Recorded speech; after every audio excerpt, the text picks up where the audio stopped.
menjadi seorang koruptor sebagai pertanggungjawaban moral. Saya mau minta klarifikasi. Ini tanggung jawab siapa? Bapak malu nggak sih? Apakah saya dengar permintaan maaf yang benar?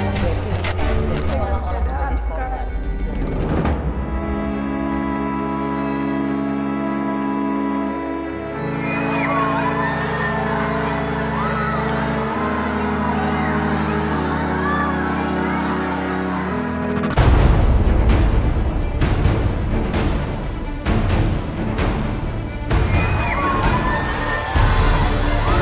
La armonia infatti si ottiene quando ciascuno si impegna non solo per i propri interessi e la propria visione, ma è una vista del bene di tutti per costruire ponti e favorire accordi e sinergie per unire le forze allo scopo di sconfiggere ogni forma di miseria morale, economica o sociale e per promuovere pace e concordia. Cari fratelli e sorelle, continuate sulla vostra strada che è così bella, è così giusta e così porta la benedizione a tutto il popolo. Dio benedica l'Indonesia con la pace per un futuro ricco di speranza.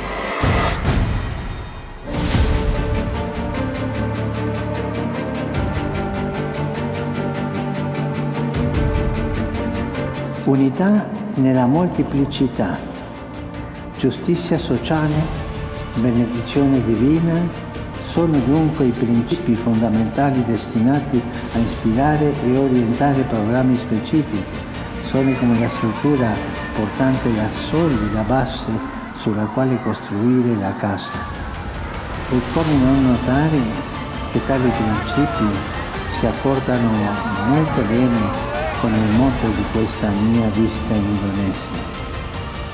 Fede, fraternità e compassione.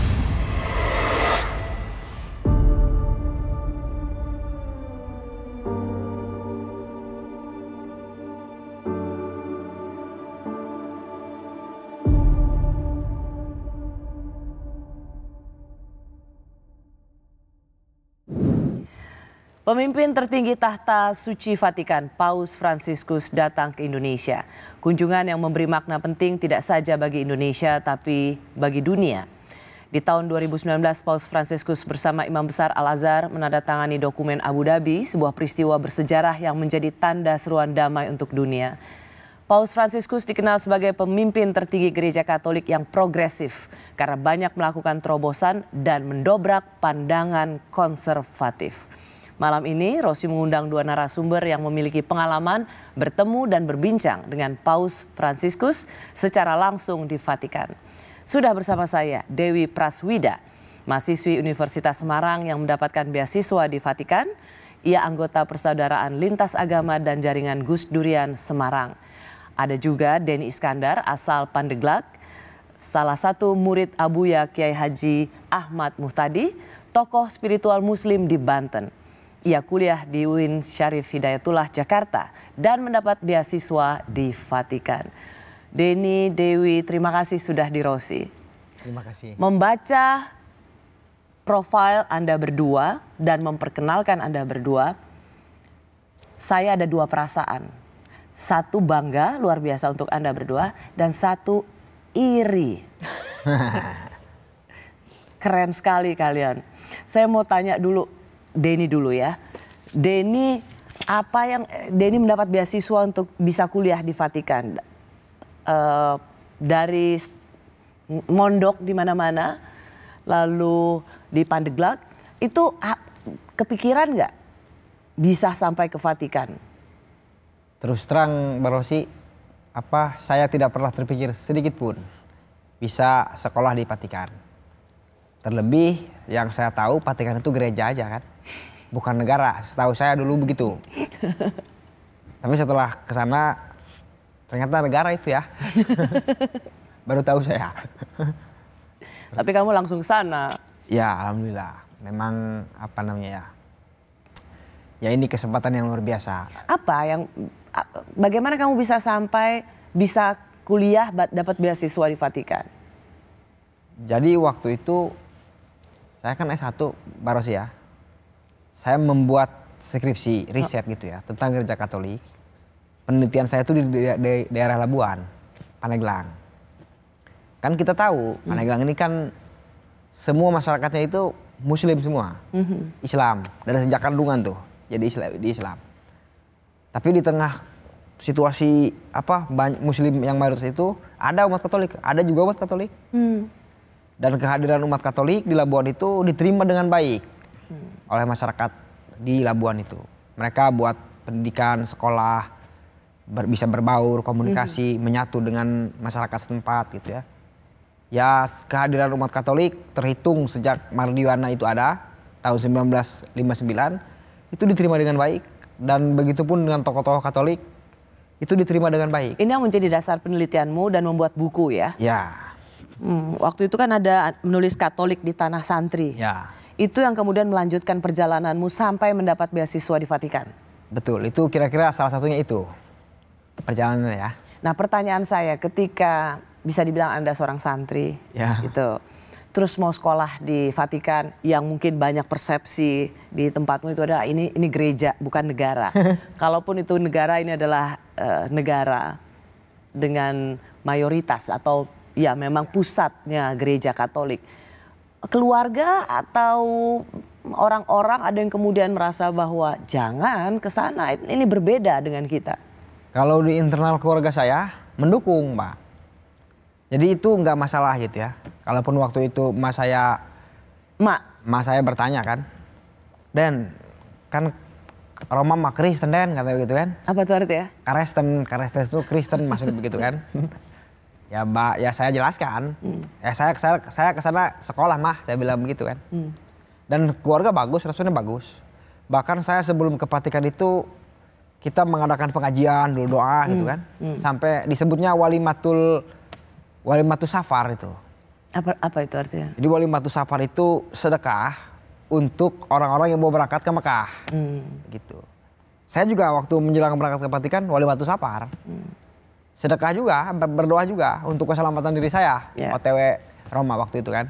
Mekahnya Katolik ya. Begitulah kira-kira ya. Oke, kalau Dewi juga dapat beasiswa di Vatikan. Iya betul Mbak. Dewi punya ketertarikan dalam tata kota dan lingkungan begitu? Iya sekolahnya. Sekolahnya, tapi kemudian berbalik jadi belajar agama-agama Samawi. Dan kemudian itu yang membuat Dewi bisa dapat beasiswa di Vatikan. Kenapa menurut Dewi pilihan itu yang diambil dan penting untuk perjalanan Dewi? Oke, baik, terima kasih Mbak Rosi. Jadi meskipun saya kuliahnya tuh dari geografi terus masuk ke lingkungan dan perkotaan, kegiatan lintas agama itu merupakan kegiatan ekstrakurikuler saya lah, selepas pendidikan formal seperti itu. Nah, sejak 2017 saya itu kan tergabung di Jaringan Gus Durian Semarang dan Persaudaraan Lintas Agama Semarang. Di situ kan banyak sekali kegiatan-kegiatan kemanusiaan, misalnya seperti charity, kemudian kita juga menaruh kepedulian kepada teman-teman yang mengalami kendala lah dalam mendirikan rumah ibadah. Lalu jadi ada karena kondisi sosial itu? Ya, terdorong kondisi sosial seperti itu. Dan kala itu kan tahun 2017 sampai 2019 itu kan tidak bisa kita pungkiri kondisi politik itu kan sangat bermain dengan SARA ya Mbak. Politik identitas. Betul, jadi menurut saya kala itu ketika ada kesempatan ini kenapa nggak saya ambil seperti itu. Jadi Dewi tertarik untuk belajar mengenai agama-agama besar, agama-agama Samawi, mendapat beasiswa di Vatikan itu karena ada kondisi sosial politik tentang gesekan karena agama.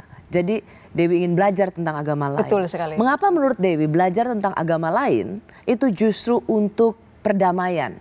Bukan sering sekali karena kita cari perbedaan maka itu yang memperuncing. Tetapi kenapa dengan belajar agama lain itu justru bagi Dewi itulah cara kita berdialog dan mencari kesamaan. Oke, jadi begini Mbak Rosi, tidak bisa kita pungkiri ya Mbak, khususnya pada agama Samawi nih, Yahudi, Kristen, baik Katolik maupun yang Protestan dan juga Islam gitu. Kadang perseteruan di bawah itu akibat dendam masa lalu yang tidak selesai. Misalnya, wah dulu ada orang Yahudi tuh yang pernah ngelempar Nabi Muhammad nih gitu. Padahal saya yakin Nabi Muhammadnya itu udah memaafkan. Tapi itu diungkit terus. Mungkin ntar sampai anak cucu saya juga masih menjadi bahasan seperti itu. Begitu juga, oh dulu orang Yahudi itu pernah nyerang orang Kristen. Oh orang Kristen dulu pernah nyerang orang Islam dan sebaliknya. Nah dendam-dendam masa lalu yang dipelihara itu kan perlu ditepis ya Mbak Rosi. Kalau misal saya cuma ngomong, ya itu kan zaman dulu Nabi pun sudah memaafkan misalnya. itu ya oke sih gitu. Tapi ketika saya bisa belajar langsung nih, khususnya di pusat kekatolikan, itu akan lebih mantap gitu loh. Misalnya kayak tadi kristenisasi dan sebagainya gitu. Saya bisa menjawab ke orang, jadi Katolik itu nggak semudah itu gitu loh. Kamu tuh tidak asal masuk gereja atau tidak asal Mbak Rosi selamat Natal terus saya jadi Katolik, itu nggak seperti itu. Ketika saya sudah tahu dalamnya itu kan saya ketika akan menjelaskan ke orang itu kan lebih enak. Jadi ya, belajar ya. tentang agama lain itu tidak serta-merta mengguncang iman Betul. kita. Justru kamu ingin belajar tentang agama lain itu untuk semakin mampu berdialog dan mencari kesamaan. Betul.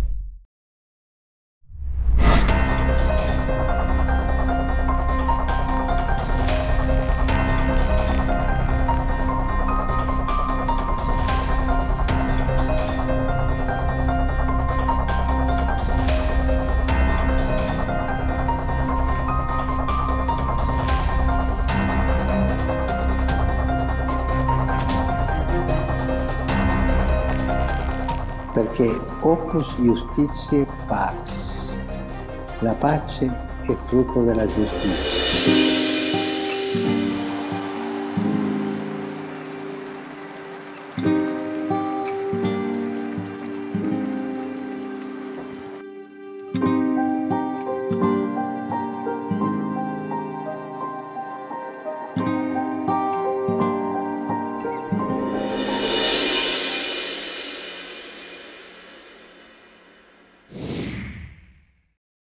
Sempat ada ya misalnya, ngapain ke Vatikan ntar kristenisasi gitu?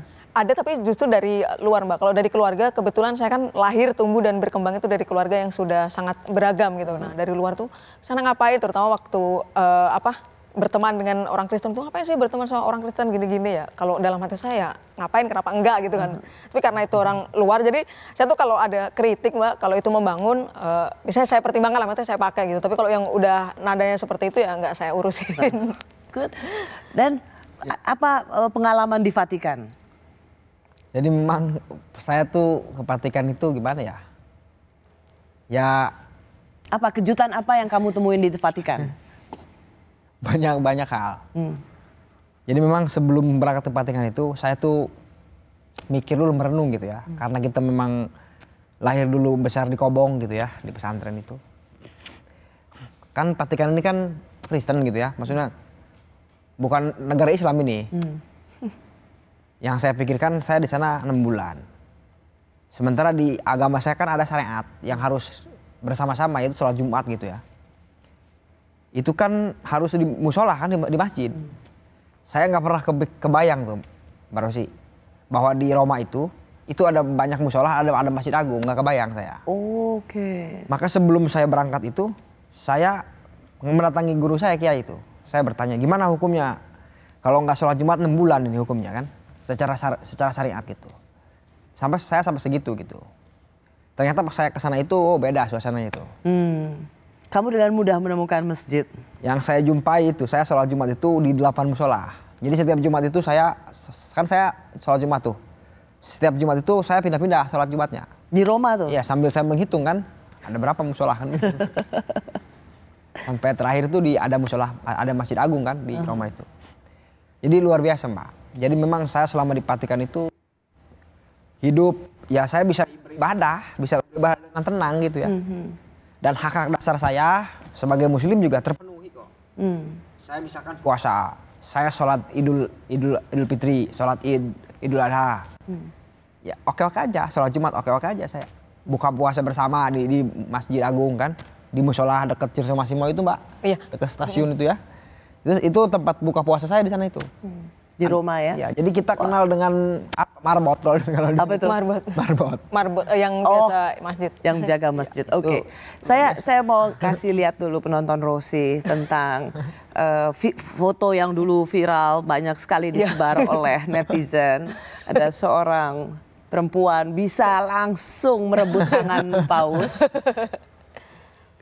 Dewi dulu, waktu itu Dewi di Vatikan. Nah ini Dewi, ini banyak sekali dibagikan dan kemudian mendecak kagum. Apa yang membuat Paus sampai bisa menghampirimu, Dewi? Jadi gini, setelah saya menyelesaikan studi dengan beasiswa itu, Mbak Rosi, kita kan selalu dapat tiket nih untuk audiensi bersama Paus gitu.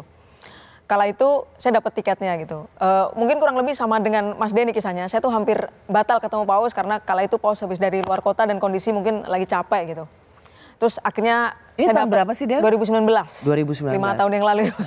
Terus saya dapat di halaman Basilika Santo Petrus di depan, saya berdiri paling depan dan ya saya sudah sangat antusias gitu, ingin bertemu dengan Paus gitu. Kenapa saya sangat antusias?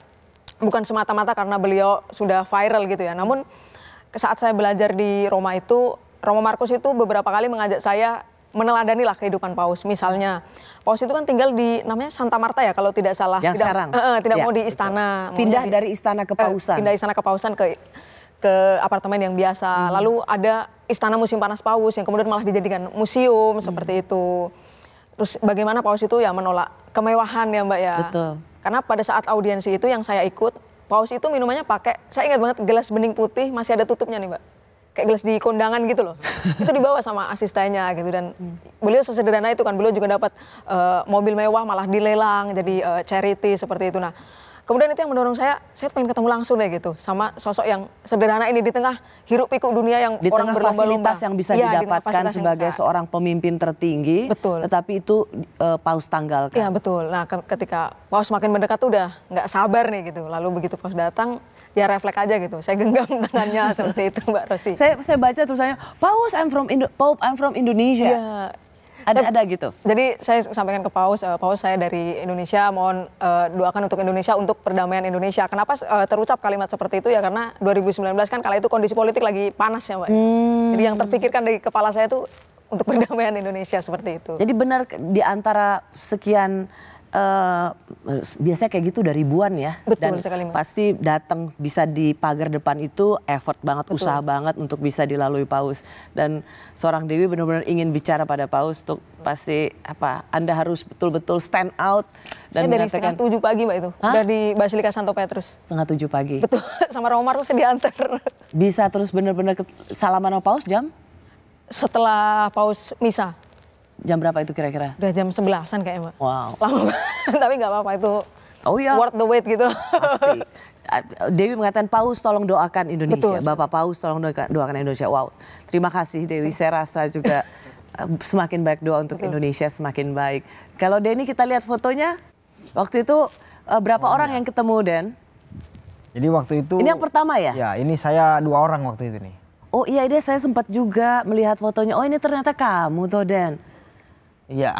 Tapi kayak udah seperti kayak orang Itali. Ini pertama kali ya? Dalam audiensi besar ya? Iya. Oke, saya ketemu. kenapa Paus bisa langsung berbincang dengan dirimu Dan? Jadi waktu itu ini kan di atas ya. Ini di atas ini, di atas Basilika nih.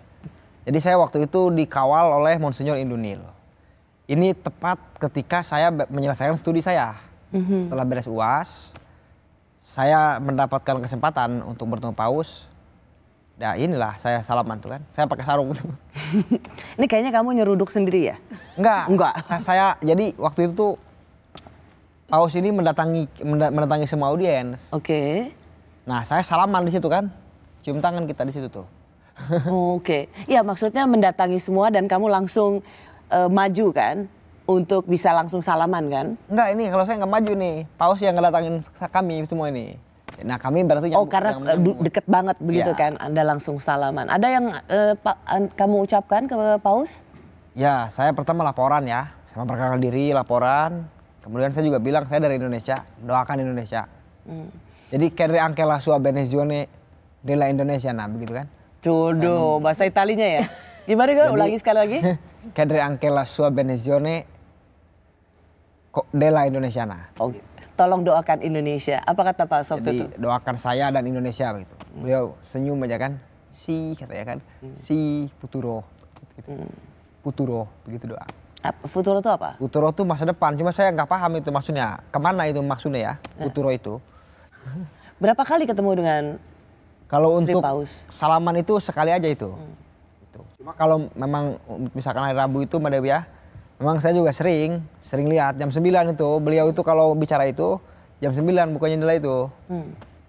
Mengapa Denny memiliki kekaguman pada seorang Paus Fransiskus? Saya tentu kagum ya dengan gereja, dengan Apa dengan itu yang Paus membuat Francis itu. Denny? Beliau ini orangnya sederhana. Ini orang ini Pop ini kontras tuh, dia tuh gimana ya? Kontra dengan yang namanya status quo. Pop itu. Pop ini kira-kira kalau di kita ini, di kalangan mahasiswa, ini orang pergerakan. Beliau itu peduli terhadap orang bawah. Dan kan beliau ini juga kan yang menyerukan bahwa gereja itu harus keluar. Dalam arti keluar itu menyapa masyarakat dong di luar, dialog dengan banyak orang begitu ya, membela kaum lemah segala macam begitu. Dan ini luar biasa saya kira ya.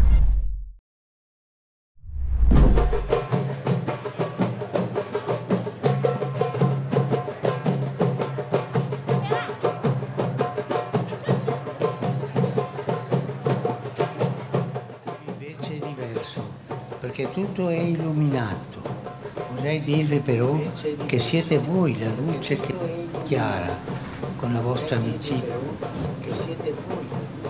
che coltivate e il sostenervi a vicenda e con il vostro camminare insieme che vi conduce alla fine della strada verso la piena luce.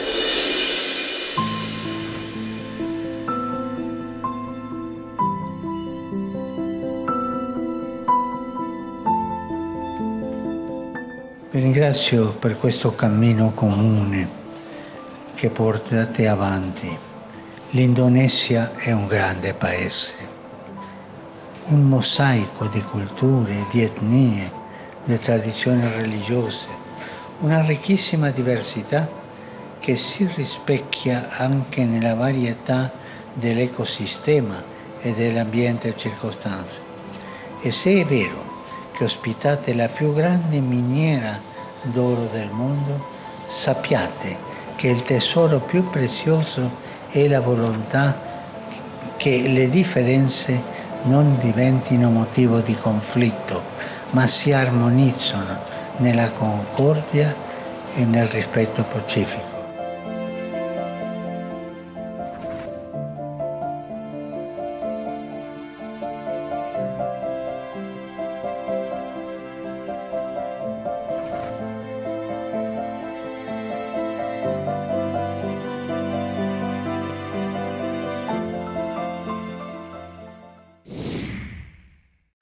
Kalau kita lihat waktu datang dan ini betul-betul menjadi perhatian warga Indonesia, mobilnya mobil biasa.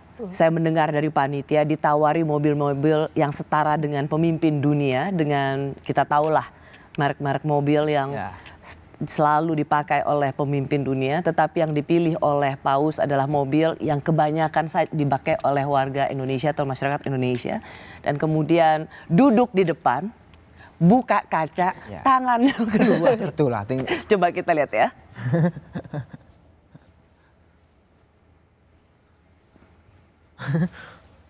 Ini benar-benar membuat kekaguman karena rasanya baru sekali ini kita melihat seorang kepala negara. Tokoh dunia ini Paus ini. Santai aja gitu. Mungkin ini kalau dilihat dari harganya lebih mahal harga mobil yang ngawal. Betul itu. Lihat nih. Asik sekali. Tangannya keluar gitu tuh ya. Padahal Jakarta panas ya Mbak. Saya juga melihat tadi ketika bertemu dengan Presiden Jokowi, karena begitu banyak anak-anak yang menyambut, jadi mobil yang bisa dari jauh melambaikan anak-anak, minta pelan dan sedikit menepi supaya Paus bisa menyapa anak-anak yang wah begitu girang menyambut Paus. Bagi kalian yang berada di Vatikan,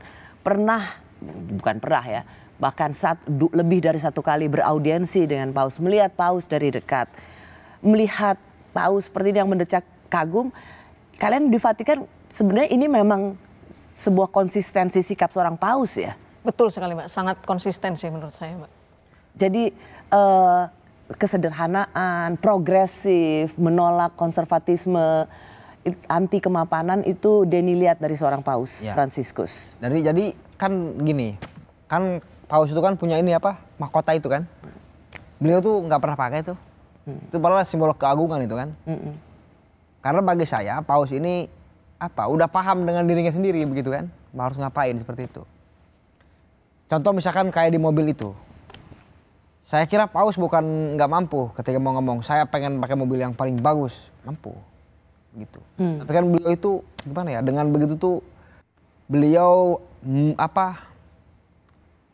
menjelaskan kepada dunia bahwa Indonesia ini damai bos gitu kan. Lihat gua aja begini kan, begitu kira-kira begitu. Pesannya itu pesannya itu.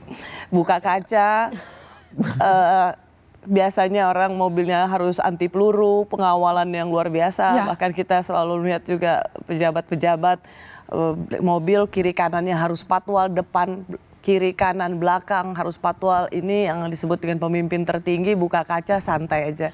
Rasanya banyak kita diingatkan tentang apa arti kekuasaan yang sesungguhnya. Kita ini diberikan pesan bahwa hidup ini apa sih begitu kan, kata paus gitu ke kita nih. Gua yang lebih kuasa juga biasa aja, begitulah kira-kira pesannya itu. Coba dibandingkan dengan kunjungan-kunjungan presiden atau tokoh-tokoh negara sebelumnya ataupun tokoh-tokoh agama.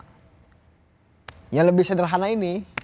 Bahkan kalau netizen bilang dibandingkan dengan tokoh-tokoh yang ada di sekeliling kita sendiri atau mereka yang disebut dengan pemimpin-pemimpin kita baik di pusat maupun di daerah.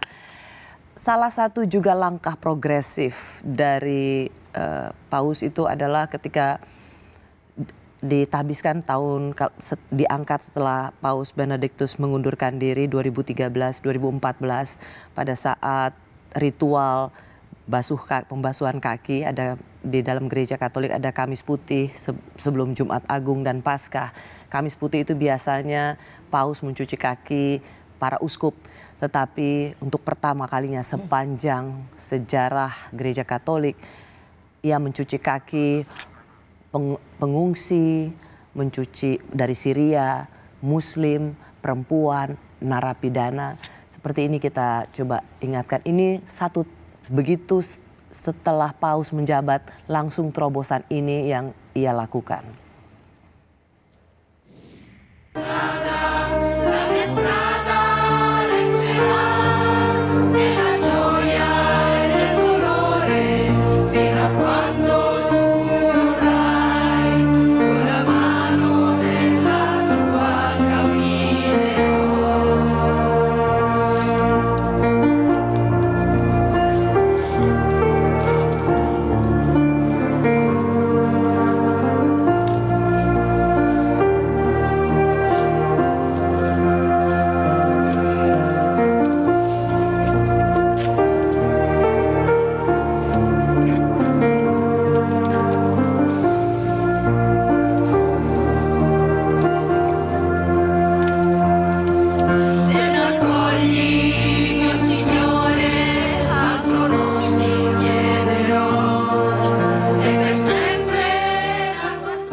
Ini kalau kita lihat, ini adalah salah terobosan yang luar biasa menakjubkan dari seorang paus, kepala gereja tertinggi, gereja Katolik tertinggi yang tidak pernah dilakukan selama ribuan tahun gereja Katolik ada. Membasuh kaki para pengungsi, perempuan, Muslim, bahkan kita lihat ada seorang Muslim berkerudung dengan menggendong bayinya. Itu menunjukkan bahwa ia seorang perempuan yang rentan, kehilangan rumahnya dan harus mencari rumah baru, dan dia sedang menggendong bayinya. Bagi Anda berdua yang berada di Vatikan, melihat apa saja yang dilakukan oleh paus, ini apa buat kalian pesannya? Kalau menurut saya Mbak Rosi, itu apa yang dilakukan paus itu adalah simbol. Kita harus melihat bahwa orang-orang miskin orang yang terpinggirkan, pengungsi, itu mereka adalah orang-orang yang udah nggak punya galah lagi nih untuk melenting gitu, kalau istilah bekennya ya.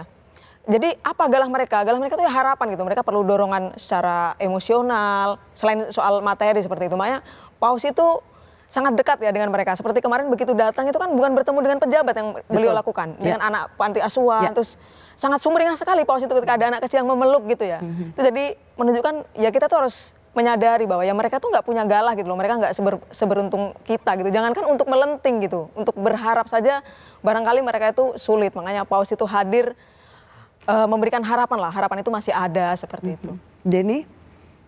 Justru kalau bagi saya kembali kepada pernyataan dari awal bahwa kehadiran Paus ini ya tadi itu kontra status quo. Beliau juga mendorong supaya gereja itu juga keluar kan, menyapa orang-orang miskin segala macam. Nah ini kan pembuktiannya begitu. Jadi memang banyak hal yang dilakukan oleh Paus dan jelas bahwa Paus itu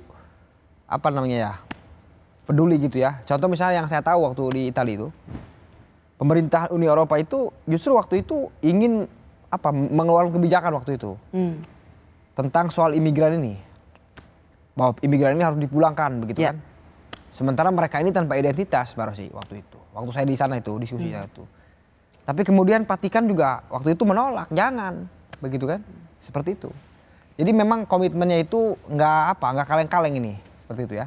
Kalau bahasa senior mah ini tuh Paus ini begini tuh bukan kaleng-kaleng gitu. Serius ini orang ini. Ya ada dalam ritual agama yang menunjukkan simbol, tapi kemudian simbol itu tidak hanya terbatas di simbol semata, tetapi ada tindakan konkret, seruan damai dan upaya-upaya yang dilakukan berupa membuka dialog.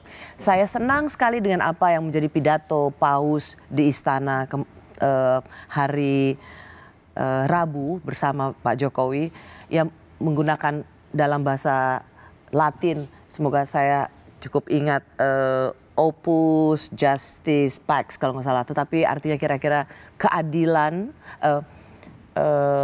perdamaian adalah mahakarya keadilan. Itu keren sekali. Kedamaian adalah mahakarya keadilan. Jadi tidak mungkin ada perdamaian kalau tidak ada keadilan. Dan social justice itu selalu menjadi tema pokok dari pembicaraan Paus. Bagaimana Dewi melihat ini? Ya betul sekali bahwa kenapa social justice itu selalu digaungkan oleh Paus Fransiskus begitu ya Mbak Rosi. Menurut saya karena memang kondisi sosial masyarakat itu kan kerap kali mengalami pergesekan gitu. Bahkan bicara soal social justice, seperti tadi sudah ditayangkan, Paus itu kan tidak segan-segan gitu loh datang ke negara perang. Beliau itu kan pernah ke Irak misalnya, ke negara yang miskin, ke negara yang membutuhkan seperti itu. Jadi itu memang kemudian langkah-langkah konkret beliau ya, tadi salah satunya mengunjungi, kemudian menyerukan perdamaian, bahkan yang terkait Israel dan Palestina misalnya. Itu kan disampaikan bahwa Paus itu setiap hari menelpon orang yang di Gaza, anak yang di Gaza, memastikan kondisinya, ada 600.000 atau 600 orang di sana.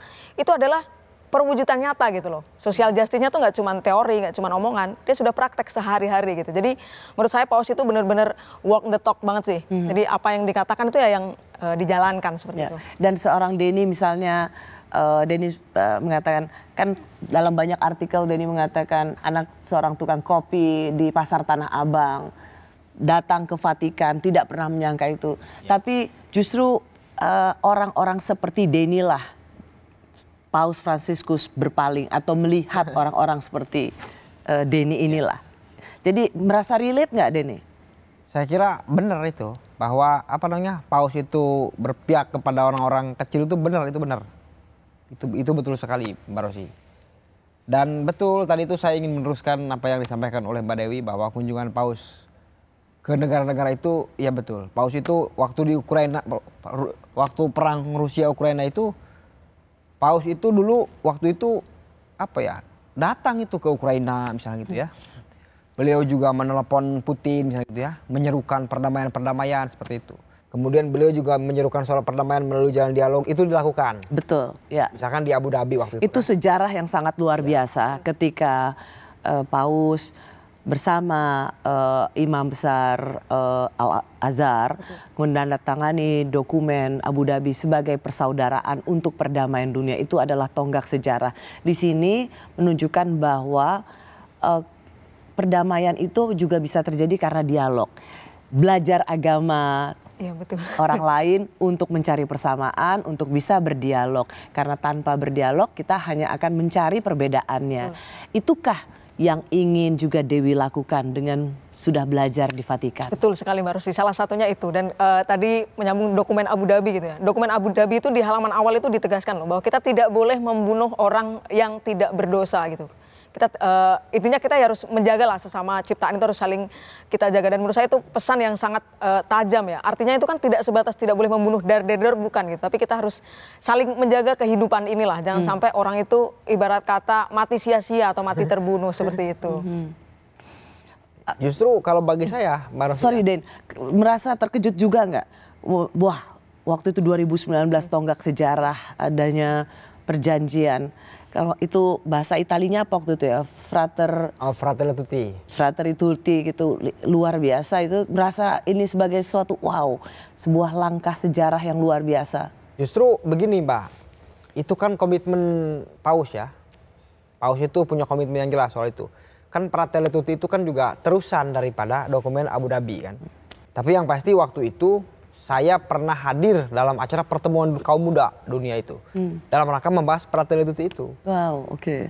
Jadi dalam agenda itu memang semua difabel, kemudian apa namanya, kaum papa, rakyat jelata segala macam lah gitu ya, di lintas negara itu hadir di sana, di depan Basilika Santo Petrus. Cuma waktu itu sayangnya Paus itu tidak hadir, dan itu diwakili oleh Monsignor Parolin waktu itu, seperti itu. Tapi Paus memberikan sambutan melalui videotron itu ya, seperti itu. Artinya apa yang ingin saya jelaskan bahwa komitmen Gereja Katolik, komitmen Paus Fransiskus ini jelas kalau bicara soal kemanusiaan, perdamaian itu jelas. Tertuang di ensiklik itulah gitu. Begitupun soal lingkungan, soal bumi segala macam jelas itu komitmennya.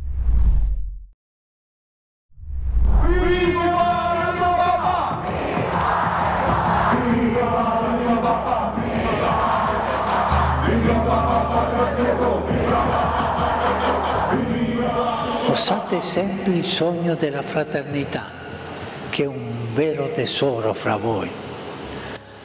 Sulla parola del Signore vi incoraggio a seminare amore, a percorrere fiduciosi la strada del dialogo, a praticare ancora la vostra bontà e gentilezza col sorriso tipico che vi contraddistingue.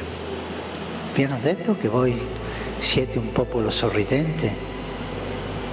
Non perdere il sorriso, per favore, e andare avanti.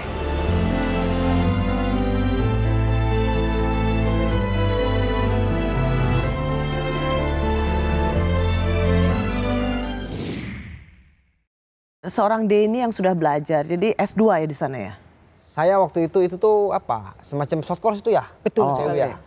Itu apa yang kira-kira ini menjadi energi, fondasi untuk seorang Denny Iskandar mau bikin apa? Sejauh ini Mbak Rosi, kita karena memang sudah belajar ya, kita juga saat ketika pulang di Indonesia ini sudah bergerak. Salah satunya momentum kunjungan Paus kemarin yang hari ini terjadi ya. Jauh sebelum kunjungan Paus 2 bulan, kita memang sudah melakukan gerakan. Kebetulan saya hari ini bersama teman-teman UIN Jakarta, bersama juga dengan teman-teman saya di Katolik, di Kristen, itu membuat satu wadah namanya Lapan Nusantara Center. Nah memang ini lembaga kita set up ya dalam rangka menerjemahkan apa yang saya pelajari baik di Vatikan, di Roma itu maupun di UIN tentang persaudaraan manusia segala macam. Oke. Pada momentum kunjungan Paus ini, waktu itu kita sudah mengadakan diskusi publik. Kita juga mendatangi banyak tokoh agama, termasuk aliran kepercayaan. Seperti itu. Karena memang kita mengapresiasi sekali kunjungan Paus ini, ada dialog. Saya justru hormat dan mengacungkan jempol ke Paus itu bukan misa di GBK bagi saya. Itu bagi saya, itu jadi kunjungan Paus ini Mbak, ini ada kunjungan keagamaan, kenegaraan. Ya. Tapi yang terpenting bagi saya dari kunjungan Paus ini adalah dialog di Istiqlal. Oke, iya. Dan berjalan di lorong toleransi, terowongan toleransi. Jembatan toleransi. Jadi Paus itu benar tadi tidak mengedepankan untuk ngobrol dengan pejabat, tapi dengan tokoh-tokoh agama. Karena Paus sadar bahwa yang bisa menjaga tatanan dunia itu ya pemeluk agama begitu. Seperti itu. Makanya kunjungan di Indonesia ini bagus saya kira. Apalagi tepatnya di Istiqlal. Itu bukan di katedral, di Istiqlal itu. Iya. Paling bagus ya. Luar biasa. Paling luar biasa, betul. Setuju. Untuk Dewi, soal lingkungan hidup. Betul. Karena Paus ini juga tidak bisa dilepaskan tidak saja dari soal piagam Abu Dhabi, persaudaraan untuk perdamaian dunia, tapi juga Laudato Si yang menekankan soal bahwa kita beriman itu juga dengan merawat alam. Buat Dewi sendiri, bagaimana melihat bahwa pemimpin agama itu juga tidak saja mengajarkan soal teologi, tetapi mengajarkan bagaimana kita mencintai alam. Nah, jadi Paus Fransiskus ini kan melihat bahwa dan menyadari betul tentunya ya bahwa dari sudut pandang agama manusia itu kan ditempatkan sebagai makhluk yang paling sempurna gitu. Otomatis manusia itu kan memiliki jiwa superior ya. Wah, aku nih makhluk yang paling sempurna. Jadi alam itu kan digunakan untuk memenuhi kebutuhan hidup gitu ya. Memang betul sih gitu. Alam itu tersedia untuk memenuhi kebutuhan kita. Namun melalui ensiklik Laudato Si itu tahun 2015 kalau tidak salah, setelah Paus dilantik 2 tahun setelahnya kan keluar ensiklik itu. Di paragraf ketiga, kalau saya tidak keliru, Paus itu menegaskan, mengajak kepada seluruh umat Katolik dan semua manusia yang berkehendak baik untuk melakukan pertobatan ekologis.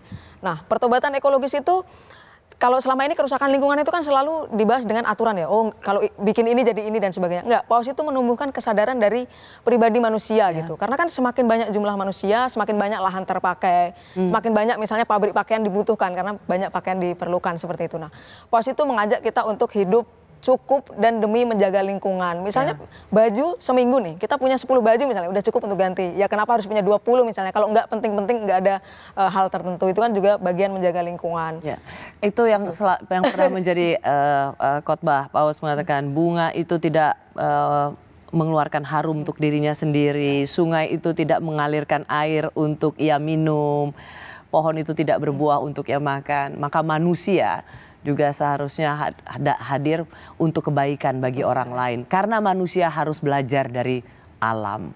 Terakhir sebelum saya menutup perbincangan yang menyenangkan sekali ini, salah satu yang juga bagaimana Paus ini tidak saja dianggap sebagai pemimpin agama tertentu, yaitu pemimpin gereja Katolik, tetapi tokoh moral. Karena ia tidak menjadikan agama itu sebagai karena dia selalu mengatakan pada para uskup, para romo, pastor, jangan menghakimi. Jadi jangan karena agama kemudian kita merasa bisa seperti Tuhan. Contoh yang paling saya suka juga adalah ketika anak kecil menanyakan padanya, ayah saya seorang ateis, apakah dia bisa masuk surga? Ini kata Paus.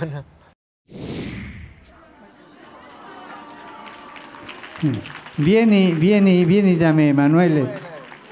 Vieni da me e dimmi all'orecchio. Vieni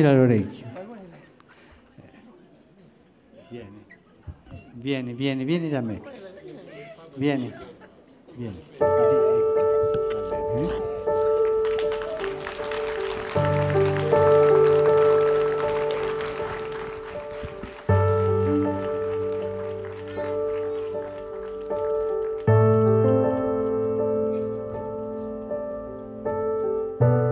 Tempo fa è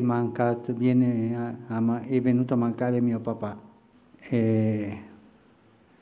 Lui era ateo, ma ci ha fatto battezzare a tutti e 4 figli. Era un uomo bravo. È in cielo papà? Sicuramente era fiero di tuo papà, perché è più facile, essendo credente, battezzare i figli che essendo non credente battezzarli. E sicuramente a Dio questo è piaciuto tanto. Parla con tuo papà, prega tuo papà.